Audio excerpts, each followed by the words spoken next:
everyone, good evening. Today I'm going to start DLED fourth paper, second year fourth paper, that is S4, और उस paper का नाम है स्वयं की समझ।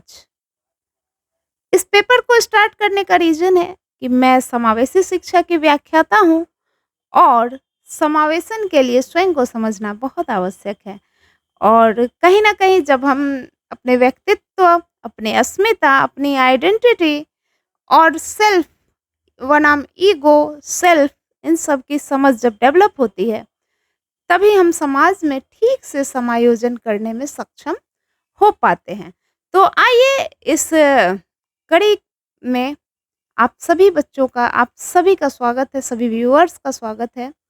और हम लोग इस पूरे के पूरे सिलेबस को साथ-साथ सीखेंगे और साथ-साथ इसके नॉलेज को एक्सप्लोर करेंगे और अपने आप को समझने का प्रयास करेंगे। तो आइए स्टार्ट करते हैं। स्वयं की समझ मीन्स अपने व्यक्तित्व की समझ, अपने स्व की समझ। यह पेपर का नाम है और इस पेपर के अंदर जो यूनिट वाइज एंड यूनिट में जो सब यूनिट है, उसके अकॉर्डिंग हम लोग आगे बढ़ेंगे। तो वो सबसे पहला है स्व की समझ और दूसरा है व्यक्ति के रूप में खुद की समझ। तो हम इन दोनों सब टॉपिक पे आज चर्चा करेंगे। स्व की समझ, स्व स्व क्या है? स्व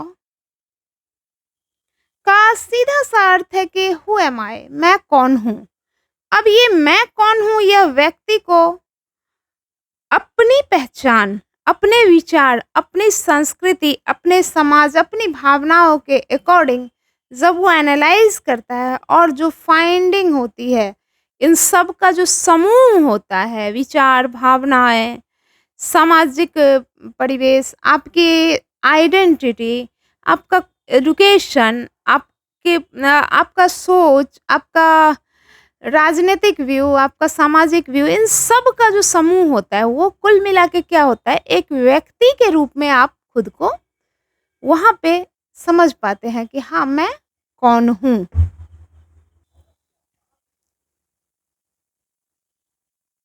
एक जब स्व के बारे में, सेल्फ के बारे में सोचना, समझना और विचार करना शुरू करता है, तो हम उसे क्या कहते हैं? Self concept. आप जब किसी के बारे में कोई धारणा बनाते हैं, कोई विचार बनाते हैं, तो वो उस व्यक्ति का के बारे में कंसेप्ट होता है आपके माइंड में। जैसे हम धारणा बना लेते हैं, वो फलाना व्यक्ति बुरा है, फलाना व्यक्ति अच्छा है, ईमानदारी अच्छी गुण है, हमें किसी से झूठ नहीं बोलना चाहिए। तो ये सब क्या है? सोशल कंसेप्ट है, जो कि बाय बर्थ इन सोसाइटी के द्वारा इनबिल्ट एक बिलीफ सिस्टम के साथ हमारे अंदर इनबिल्ट है बिहेवियर में।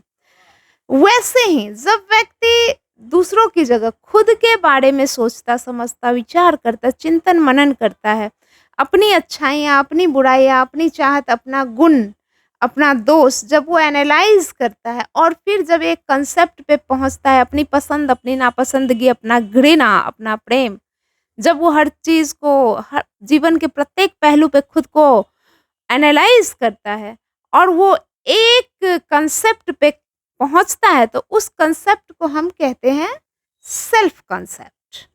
और यही क्या है? स्व की धारणा है।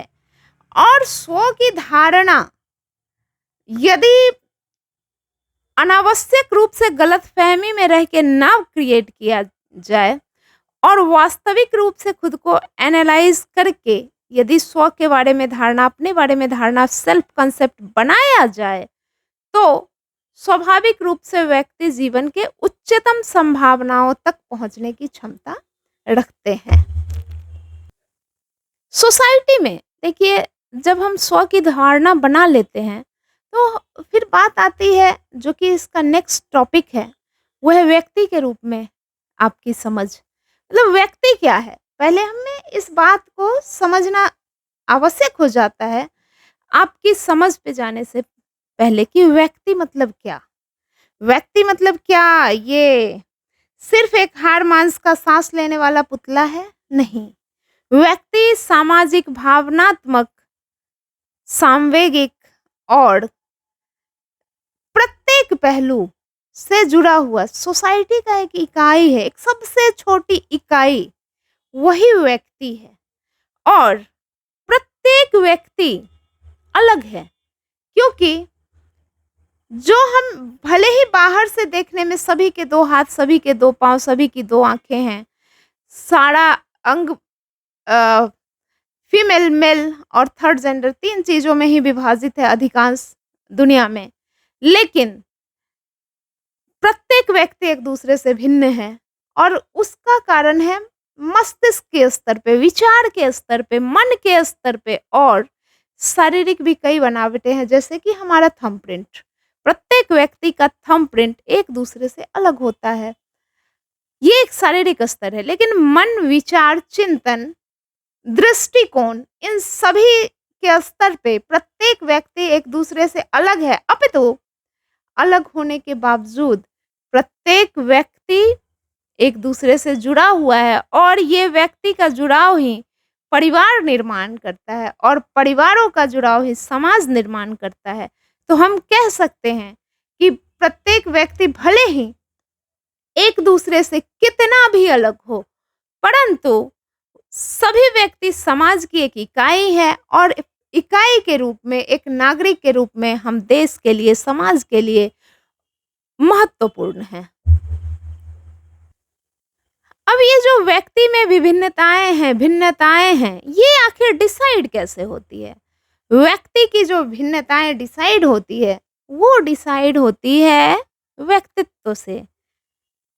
किसका कैसा व्यक्तित्व है? जब हम व्यक्तित्व को जानेंगे कि व्यक्तित्व मीन्स व्हाट, तभी हम एक्चुअली व्यक्ति को जान पाएँगे और जब हम व्यक्तित्व और व्यक्ति को ठीक से जान पाएँगे, तभी सेल्फ कांसेप्ट भी क्लियर हो पाएगा।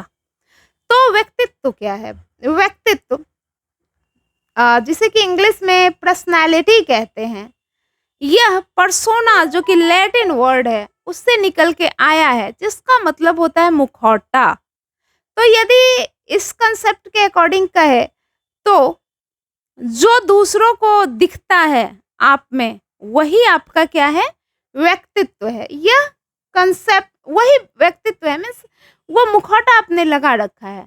यह कांसेप्ट बहुत पुराना है और अभी इसे कई जगहों पे खारिज कर दिया गया है, परंतु कहीं न कहीं कुछ हद तक इसमें सच्चाई भी है।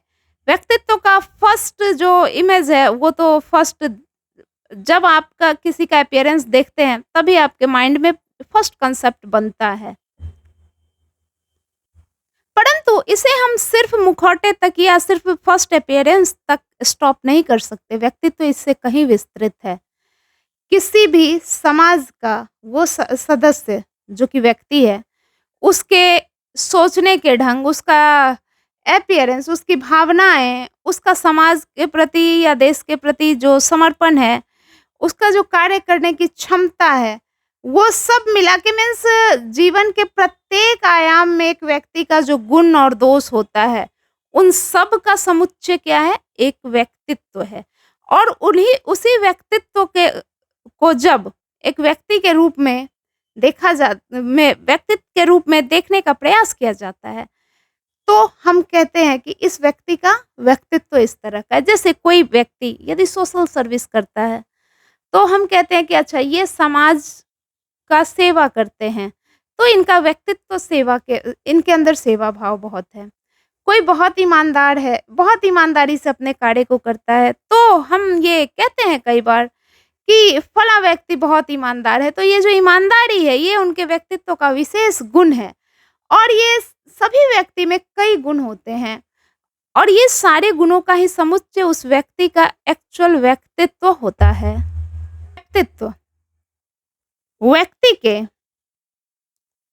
उन सभी मनोशारीरिक व्यवस्थाओं का गतिशील संगठन है, जो उनके व्यवहार को एवं उनके अनुकूलन को प्रभावित करते हैं। वो प्रभाव पॉजिटिव भी हो सकता है और नेगेटिव भी हो सकता है।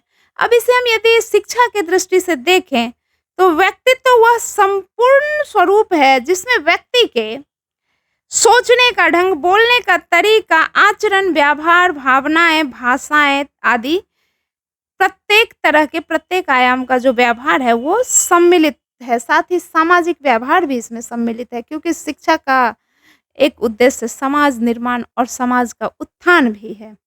तो यदि हम एक बार सरल शब्दों में देखें इसकी, तो स्व का अर्थ है मैं कौन हूँ, अपनी समझ, मीन्स सेल्फ एनालिसिस। और व्यक्तित्व का अर्थ है पर्सनैलिटी, जो कि पर्सोना शब्द से आया है, इसका मतलब है मुखौटा। परंतु यहाँ तक ये समाप्त नहीं होता है। मुखौटे के अलावा, मुखौटा का यहाँ सीधा सा सेंस है आपका अपीयरेंस, बाहरी अपीयरेंस, परंतु व्यक्तित्व मनुष्य के सभी गुणों का समुच्चय है, जिसमें भावनात्मक, बौद्धिक, सामाजिक, शारीरिक, कोई अच्छा फुटबॉलर है, उसकी शारीरिक शक्ति इतनी है, उसके अंदर टेक्निक है।